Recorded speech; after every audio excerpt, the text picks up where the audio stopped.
നമസ്കാരം. വോട്ടർ പട്ടികയിൽ വൈഷ്ണയുടെ പേര് സംസ്ഥാന തെരഞ്ഞെടുപ്പ് കമ്മീഷൻ പുനഃസ്ഥാപിച്ചത് കടുത്ത വിമർശനങ്ങൾ ഉയർത്തിക്കൊണ്ടാണ്. വീഴ്ചകൾ എണ്ണിപ്പറഞ്ഞുകൊണ്ടാണ് നടപടി ഉണ്ടായത്. പേരു നീക്കിയ കോർപ്പറേഷൻ ഇലക്ട്രൽ രജിസ്ട്രേഷൻ ഓഫീസറുടെ നടപടി നിയമപരമല്ലെന്നും കമ്മീഷൻ വ്യക്തമാക്കി. ഇതിന് പിന്നിലെ രാഷ്ട്രീയ കളിയാണ് ഇതോടെ മറനീക്കിയത്. കോർപ്പറേഷൻ ഇലക്ട്രൽ ഓഫീസറും അഡീഷണൽ സെക്രട്ടറിയുമായ വി സജികുമാറിനെതിരെ രൂക്ഷ വിമർശനമാണ് സംസ്ഥാന തെരഞ്ഞെടുപ്പ് കമ്മീഷണർ എ ഷാജഹാന്റെ ഉത്തരവിലുള്ളത്. ഹൈക്കോടതി നിർദ്ദേശപ്രകാരമാണ് കമ്മീഷൻ വീണ്ടും ഹിയറിംഗ് നടത്തിയത്. വൈഷ്ണ ഈ വിലാസത്തിൽ താമസിക്കുന്നുവെന്ന് ബോധ്യപ്പെട്ടാണ് കോർപ്പറേഷൻ ആദ്യം പ്രസിദ്ധീകരിച്ച പട്ടികയിൽ വോട്ട് ചേർത്തതെന്നും ഇലക്ട്രൽ രജിസ്ട്രേഷൻ ഓഫീസർ കമ്മീഷന് മുന്നിൽ സമ്മതിച്ചു. എന്നാൽ വൈഷ്ണ ഇവിടെ താമസിക്കുന്നില്ല എന്നതിന് പരാതിക്കാരൻ രേഖകളൊന്നും തന്നെ കമ്മീഷന് മുന്നിലും ഹാജരാക്കിയില്ല. വോട്ട് വെട്ടിമാറ്റാൻ ഹിയറിംഗ് ഉദ്യോഗസ്ഥനായ സൂപ്രണ്ട് GR പ്രതാപചന്ദ്രൻ, അന്വേഷണ ഉദ്യോഗസ്ഥനായ ബിൽ കളക്ടർ GM കാർത്തിക എന്നിവരും പക്ഷപാതപരമായി പെരുമാറി. വോട്ട് നീക്കാൻ പരാതി വന്നപ്പോൾ ഹിയറിംഗിൽ മുട്ടടയിലെ സുധാഭവൻ എന്ന വീടിന്റെ വിലാസം വൈഷ്ണ ഹാജരാക്കി. എന്നാൽ ഇത് പരിഗണിക്കാതെ ഫോം 4 രേഖപ്പെടുത്തിയ തെറ്റായ TC നമ്പർ പരിഗണിച്ചു. പഴയ വാർഡിന്റെ നമ്പർ രേഖപ്പെടുത്തിയതാണ് തെറ്റിയത്. എന്നാൽ യഥാർത്ഥ വിലാസം നൽകിയിട്ടും ഇത് പരിഗണിക്കാനോ ഇവിടെ പോയി പരിശോധിക്കാനോ ഉദ്യോഗസ്ഥർ തയ്യാറായില്ല.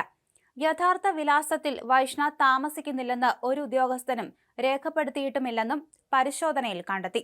വീഴ്ചകൾ എണ്ണിപ്പറഞ്ഞുകൊണ്ടായിരുന്നു വൈഷ്ണയ്ക്ക് വോട്ട് പുനഃസ്ഥാപിച്ചത്. ഒക്ടോബർ 25-ന് പ്രസിദ്ധീകരിച്ച മുട്ടട വാർഡിലെ വോട്ടർ പട്ടികയിൽ വൈഷ്ണയുടെ പേരുണ്ടായിരുന്നു. താമസക്കാരിയല്ലെന്ന് CPM പ്രവർത്തകനായ ധനേഷ് കുമാർ പരാതി നൽകി. നവംബർ 12-ന് കോർപ്പറേഷനിൽ നടന്ന ഹിയറിംഗിന് വൈഷ്ണ രേഖകളുമായി എത്തി. ഹിയറിംഗിൽ പരാതിക്കാരൻ ഹാജരായില്ല. പക്ഷെ വൈകിട്ട് ഹാജരായി നൽകിയ മൊഴിയുടെ അടിസ്ഥാനത്തിൽ 13-ന് വോട്ട് നീക്കി. വീട്ടു നമ്പർ തെറ്റിപ്പോയി എന്നത് മാത്രം ഉപയോഗിച്ചാണ് വെട്ടിയത്. വൈഷ്ണയുടെ അസാന്നിധ്യത്തിൽ എടുത്ത മൊഴി അംഗീകരിക്കാൻ കഴിയില്ല എന്നറിയാമായിട്ടും ഇത് സ്വീകരിച്ചു. വൈഷ്ണ സുരേഷിന്റെ വോട്ട് പുനഃസ്ഥാപിച്ചത് UDF ക്യാമ്പിന് വലിയ ആത്മവിശ്വാസം നൽകിയിട്ടുണ്ട്. വോട്ടവകാശം പുനഃസ്ഥാപിച്ചത് ഹൈക്കോടതിയുടെ നീതിയുക്തമായ ഇടപെടലിന്റെ അടിസ്ഥാനത്തിലാണെന്ന് KPCC president Sunny Joseph MLA. ഇത് നിയമവാഴ്ചയുടെ വിജയമാണെന്ന് അദ്ദേഹം പറഞ്ഞു. CPMന്റെ അന്യായമായ ഭരണ സ്വാധീനമാണ് ഇത്തരത്തിൽ വൈഷ്ണയ്ക്ക് വോട്ടവകാശം നിഷേധിച്ചത്. കോർപ്പറേഷൻ സെക്രട്ടറിയോടും തെരഞ്ഞെടുപ്പ് കമ്മീഷണറോടും വൈഷ്ണയ്ക്ക് വോട്ടവകാശം നിഷേധിക്കരുതെന്ന് ഞാൻ ഫോണിലൂടെ ആവശ്യപ്പെട്ടിരുന്നു, KPCC പ്രസിഡന്റ് പറഞ്ഞു. എന്നാൽ CPMന്റെ സ്വാധീനത്തിന് വഴങ്ങി സർക്കാർ സംവിധാനം നിയമവിരുദ്ധവും വസ്തുതാവിരുദ്ധവുമായി വൈഷ്ണയുടെ വോട്ടവകാശം നിഷേധിക്കുകയായിരുന്നുവെന്ന് അദ്ദേഹം ആരോപിച്ചു. ഇത്തരമൊരു സാഹചര്യത്തിലാണ് കോൺഗ്രസ് കോടതിയെ സമീപിച്ചതെന്നും അദ്ദേഹം വ്യക്തമാക്കി. വൈഷ്ണയ്ക്ക് കോടതി ചെലവ് നൽകാൻ തിരുവനന്തപുരം കോർപ്പറേഷൻ ബാധ്യസ്ഥമാണ്. കോടതിയുടെ നീതിയുക്തവും സമയോചിതവുമായ ഇടപെടൽ ഉണ്ടായിരുന്നില്ലെങ്കിൽ വൈഷ്ണയ്ക്ക് സ്ഥാനാർത്ഥിത്വവും വോട്ടവകാശവും നിഷേധിക്കപ്പെടുമായിരുന്നു, അദ്ദേഹം പറഞ്ഞു.